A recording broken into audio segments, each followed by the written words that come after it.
նոյեմբերի 9-ի Եռակոմ հայտարարության 9-րդ կետում չկա մի բան, որից ենթադրվում է, որ Հայաստանի տարածքային ամբողջականությունը, ինքնիշխանությունը, իրավազորությունը պիտի որևէ ձևով նսեմացվի, այնտեղ չկա մի բան, որ երրորդ ուժ պետքա մեր երկրի տարածքում ներկայություն ունենա եւ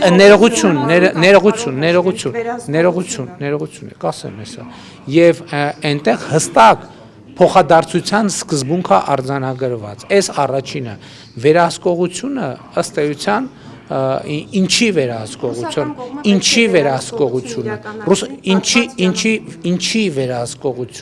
ինչի վերահսկողությունը, հասկանաք, շատ կարևոր է այդ հարցի պատասխանը ստանալ եւ որտեղ վերահսկողությունը, մենք այդ հարցին տվել ենք պատասխան եւ ասել ենք, որ դա կարող է լինել եւ մեր ընկալմամբ դա կարող է լինել մոնիտորինգի գործառույթ, որը կարող է իրականացվել Մոսկվայից կամ չգիտեմ արբանյակային կապի միջոցով, արբանյակային